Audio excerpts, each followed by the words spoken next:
तो हेलो दोस्तों, एनडीए व यूपीएससी की लेटेस्ट लाइव स्ट्रीम में आपका स्वागत है। तो दोस्तों, आज हम बात करने वाले हैं श्रेणियों के बारे में। श्रेणी कितने प्रकार की होती है? मुख्य श्रेणी 5 प्रकार की होती है। उससे पहले मैं आपके लिए बता देता हूं, मैंने रेडबर्ग फॉर्मूला आपके लिए एकदम बेसिक लेवल से करा दिया है और डेरिवेशन की हेल्प से मैंने आपके लिए एक फॉर्मूला भी निकलवा दिया है रेडबर्ग फॉर्मूला का।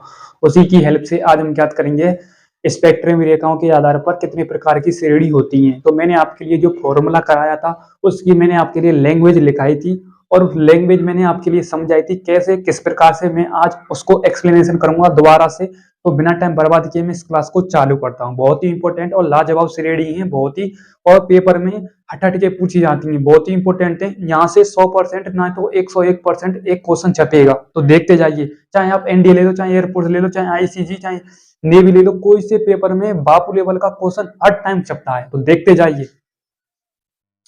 आज हम बात करेंगे मतलब स्पेक्ट्रमी रेखाओं के बारे में। स्पेक्ट्रमी रेखाओं से संबंधित मुख्य प्रकार की श्रेणी। तो देखो, श्रेणी कितने प्रकार की होती है। श्रेणी मुख्य रूप से, एक मिनट, देखो श्रेणी मुख्य रूप से 5 प्रकार की होती है। कितने प्रकार की होती है श्रेणी? मुख्य रूप से 5 प्रकार की होती है। ठीक है, 5 प्रकार की श्रेणी होती है। सबसे पहले होती है आपकी लायमन श्रेणी, उसके बाद बामर श्रेणी, पाचन श्रेणी, ब्रैकेट श्रेणी और फुंड श्रेणी। ये आपकी 5 प्रकार की श्रेणी है और मैं आपको ट्रिक की हेल्प से भी इसको समझाऊंगा। उससे पहले मैं आपके लिए बताता हूं स्पेक्ट्रमी रेखाएं क्या होती हैं। तो देखते जाइए। स्पेक्ट्रमी रेखाएं, स्पेक्ट्रमी रेखाएं, और देखो स्पेक्ट्रम रेखा क्या होती हैं। ये बोर की तृतीय परिकल्पना की जो थ्योरी थी ना, जब इलेक्ट्रॉन उच्च ऊर्जा स्तर से निम्न ऊर्जा स्तर से उच्च ऊर्जा स्तर में संक्रमित होता है तो निश्चित तरंग का प्रकाश उत्सर्जित होता है, और जिसमें जो उत्पन्न होती है लाइन वो आपकी क्या होती है, स्पेक्ट्रमी रेखा ही होती है। तो देखते जाइए। ये आपका हो गया उच्च ऊर्जा स्तर, क्या हो गया, उच्च ऊर्जा स्तर। मैंने मान लिया इसका नाम H2। उसके बाद ये हो गया आपका निम्न ऊर्जा स्तर, निम्न ऊर्जा स्तर, मैंने इसको मान लिया H1। यानी जब इलेक्ट्रॉन उच्च ऊर्जा स्तर से निम्न ऊर्जा स्तर की ओर संक्रमित होता है तो एक निश्चित तरंग दैर्घ्य की प्रकाश उत्सर्जित होता है और उससे उत्सर्जित एक लाइन बनती है, वेव बनती है, उसी हम नाम देते हैं स्पेक्ट्रमी रेखाएं। तो देखते जाइए।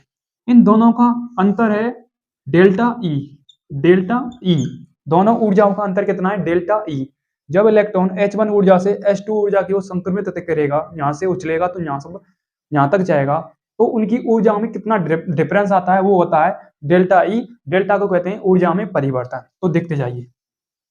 यहां से लेकिन यहां तक मतलब इलेक्ट्रॉन जाएंगे H1 ऊर्जा से H2 ऊर्जा में, तो निम्न ऊर्जा स्तर से उच्च ऊर्जा स्तर में जाएंगे तो एक निश्चित तरंग दैर्घ्य का इस प्रकार से वेव बनती है, इस प्रकार से। और इनको मैं कहता हूं तरंग दैर्घ्य, यानी वेव तरंग है, ये होती है आपकी तरंग है। और जो ये लाइन होती है ना, इनको हम नाम देते हैं वेव, और इन्हीं को हम क्या कहते हैं, स्पेक्ट्रमी रेखा कहते हैं।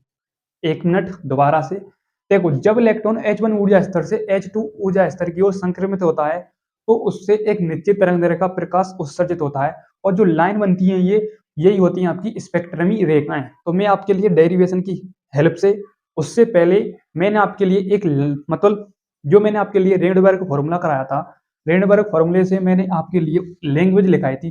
सेम डिट्टो वही लैंग्वेज है स्पेक्ट्रमी रेखाओं की।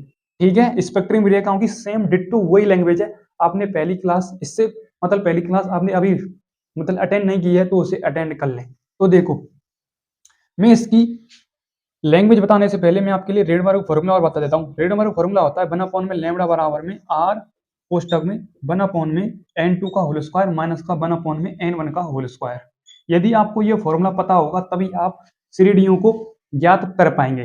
तो अब मैं इसकी लैंग्वेज लिखता हूं स्पेक्ट्रमी रेखाओं। ठीक है, तो देखो आपके सामने लैंग्वेज इसकी लिखी हुई है। जो उत्सर्जन प्रकाश जिससे निश्चित तरंग दैर्घ्य को कहते हैं, इसका सिंबल होता है लैम्बडा। इस प्रकार का सिंबल होता है लैम्बडा, कुछ इस प्रकार से इसकी स्टाइल होती है, जिसे हम नाम देते हैं तरंग दैर्घ्य। तरंग दैर्घ्य की रेखा प्राप्त होती है, ये तरंग दैर्घ्य की रेखा प्राप्त होती है, जिसे हम क्या कहते हैं, स्पेक्ट्रमी रेखा कहते हैं। या आप सिंपल लैंग्वेज में कहते हैं कि जब इलेक्ट्रॉन H1 निम्न ऊर्जा स्तर से उच्च ऊर्जा स्तर की ओर संक्रमित होता है तो एक निश्चित तरंगदैर्घ्य का प्रकाश उत्सर्जित होता है, जिस तरंगदैर्घ्य का उपयोग करने के लिए या ज्ञात करने के लिए रेडबर्ग फॉर्मूले का यूज किया जाता है। या जो वेव आपकी उत्पन्न होती हैं उन लाइन को हम क्या कहते हैं, या उन रेखाओं को हम क्या कहते हैं, स्पेक्ट्रमी रेखाएं कहते हैं। और हमने इसी फॉर्मूले से, मतलब इसी के डायग्राम की हेल्प से मैंने आपके लिए ये रेडबर्ग फॉर्मूला समझाया था, कैसे निकल के आता है, कैसे नहीं निकल के आता है। और मैंने जो मैंने आपके लिए रेडबर्ग फॉर्मूला निकाला था, मैंने कौन सी परिकल्पना काम में ली थी, वो भी ली थी नील्स बोर की कौन सी तीसरी परिकल्पना, तृतीय परिकल्पना की हेल्प से।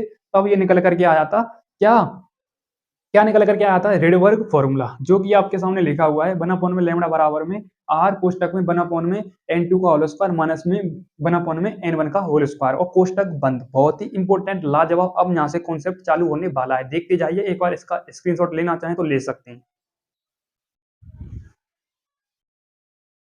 अब देखिए, मैं आपके लिए कराऊंगा मुख्य रूप से श्रेणी। श्रेणी कितने प्रकार की होती है, 5 प्रकार की होती है, ट्रिक की हेल्प से। यहीं पर आप याद करके जाएंगे, ये मेरी 100% की गारंटी है। देखते जाइए एक बार। सबसे पहली होती है आपकी श्रेणी का नाम लाइमन श्रेणी, लाइमन श्रेणी। उसके बाद होती है आपकी सेकंड बामर श्रेणी, बामर श्रेणी। उसके बाद होती है आपकी पाचन श्रेणी, पाचन श्रेणी।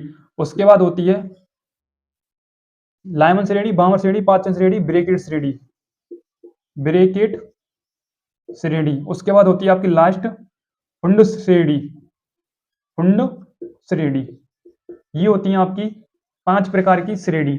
अब मैं इनकी ट्रिक लिखाऊंगा, देखते जाइए। 1 मिनट, क्वालिटी में थोड़ा इंप्रूव हो जाए, क्वालिटी में 1 मिनट, तो इतनी रहेगी क्वालिटी। तो अब देखते जाइए 5 प्रकार की श्रेणी आप हाथों पर कैसे याद कर सकते हैं, वो भी 5 सेकंड के अंदर। देखते जाइए, मैं आपकी ट्रिक लिखाता हूं। यहां पर ट्रिक है आपकी लाला बद्री प्रसाद बीड़ी फूकता है। अब देखो, आप मिनटों में याद कर लोगे श्रेणी कितने प्रकार की होती है। श्रेणी होती है 5 प्रकार की, लाइमन श्रेणी, बामर श्रेणी, पाचन श्रेणी, ब्रैकेट श्रेणी, फुंड श्रेणी। वो भी ट्रिक की हेल्प से। आपकी ट्रिक लिखी हुई है, लाला बद्री प्रसाद बीड़ी फूकता है। ला से लाइमन, बा से बामर, और लाला बद्री प्रसाद, और पा से क्या होता है पाचन, और बी से क्या होता है ब्रैकेट, और फू से क्या होता है फुंड श्रेणी। दोबारा से, ला से लाइमन, बा से बामर, पा से पाचन, पा से यानी प्रसाद, और बी से क्या होता है ब्रैकेट, और फा से क्या होता है फुंड श्रेणी। ये होती है आपकी 5 प्रकार की श्रेणी। अब हम एक एक से इनके बारे में जानेंगे कि लाइमन श्रेणी क्या होती है, बामर श्रेणी क्या होती है, पाचन श्रेणी क्या होती है, ब्रैकेट श्रेणी क्या होती है, और फुंड श्रेणी क्या होती है। तो देखो, सबसे पहले मैं बात करूंगा लाइमन श्रेणी। किसकी बात करूंगा मैं, लाइमन श्रेणी की। देखो, लाइमन श्रेणी क्या होती है।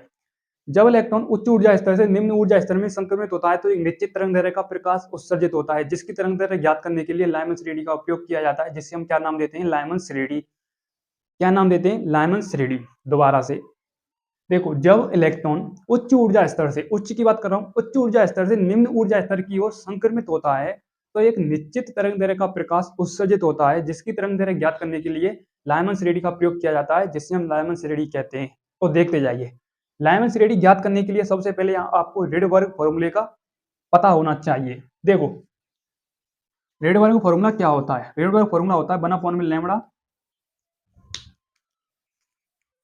बराबर में आर कोष्टक के अंदर 1/में n2 का होल स्क्वायर माइनस 1/में n1 का होल स्क्वायर। ये होता है आपका किसका फॉर्मूला, रेडबर्ग सूत्र का फॉर्मूला। अब देखो, मैंने आपके लिए बोला था उच्च ऊर्जा स्तर से निम्न ऊर्जा स्तर की ओर संक्रमित होता है तो एक निश्चित तरंगदैर्घ्य का प्रकाश उत्सर्जित होता है।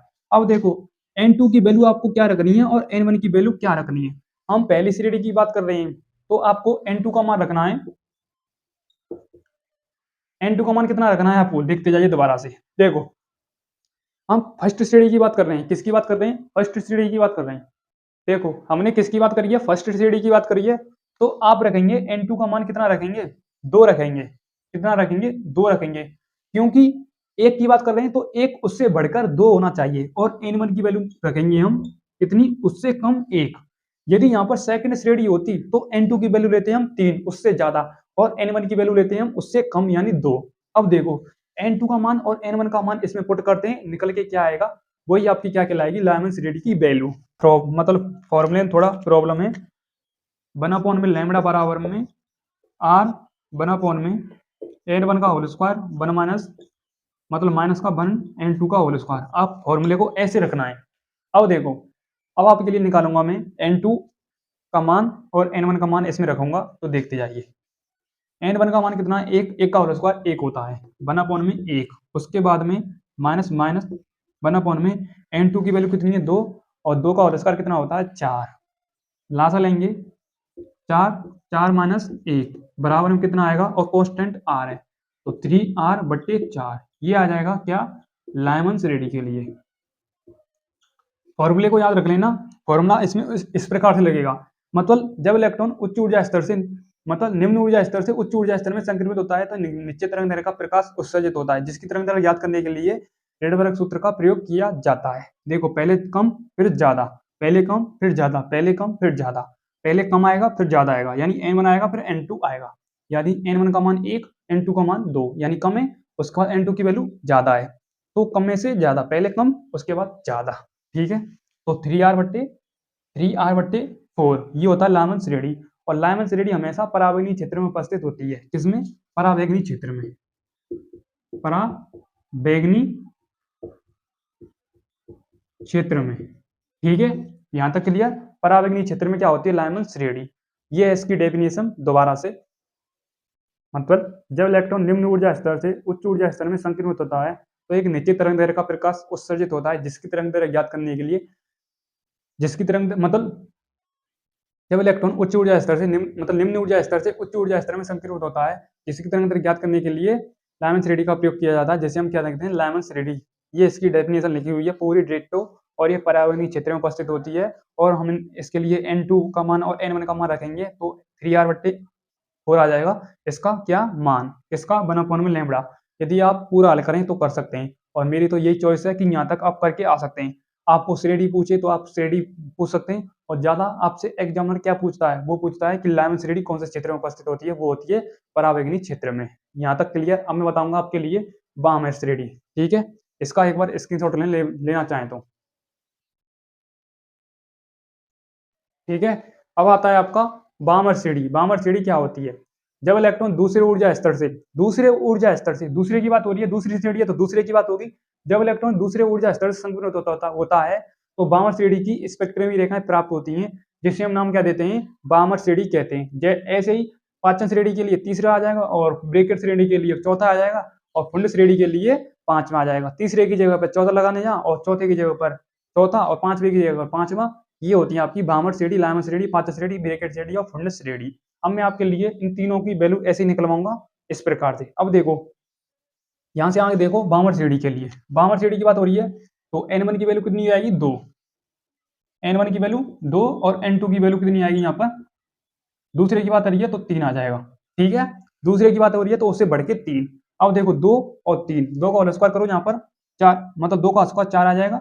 देखो 2 का होल स्क्वायर कितना आएगा 4 बट्टे, और 3 का होल स्क्वायर कितना आएगा 9। ठीक है, और दोनों का हम लासा लेंगे, लासा ले लेते हैं यहाँ पर। देखो 2 2 9, उसके बाद 2 3 3, तो 9 चुक 36, 36 इसका लासा आएगा। देखते जाइए, 36 4 नाम 36, 9 9 चुक 36 4, तो इस प्रकार से 5/36 आ जाएगा। और आप पूरे की निकाल सकते हैं 5/36 इंटू आर, क्योंकि आर कांस्टेंट है। आर की वैल्यू मैंने आपके लिए पहले ही बता दी है कितनी आई थी। ठीक है, यहां तक क्लियर। ओके, यहां तक 5/36 इंटू में क्या है आर। यहाँ पर आप उसके बाद आप पांचवा श्रेणी के लिए ले सकते हैं। n1 की वैल्यू कितनी आएगी 3, और n2 की वैल्यू कितनी आएगी 3 से हट के 4। उसके बाद ब्रैकेट के लिए n1 बराबर में 4 और n2 बराबर में क्या आएगा 5। उसके बाद फंड के लिए n1 बराबर में 5, उसके बाद n2 की वैल्यू कितनी आएगी 6। ठीक है, इस प्रकार से आप पुट कर सकते हैं। ये आपके लिए होमवर्क का क्वेश्चन है, और रेडबर्ग का आप मान रखे आप पुट कर सकते हैं। रेडबर्ग की वैल्यू क्या होती है, रेडबर्ग की होती है r बराबर में 1.09, एक मिनट 1.097 इंटू 10⁻7 मोल इनवर्स इसका क्या होता है, मात्रक होता है। ये होता है आपका आज का टॉपिक फिनिश। ठीक है, और ये आपकी पूरी श्रेणी की एकदम लैंग्वेज लिखी हुई है डिट्टो, और आप मतलब लैंग्वेज को याद कर सकते हैं। करना चाहें। तब तक के लिए हम मिलते हैं नेक्स्ट लेक्चर के साथ। Thank you so much, love you all, जय हिंद, जय भारत।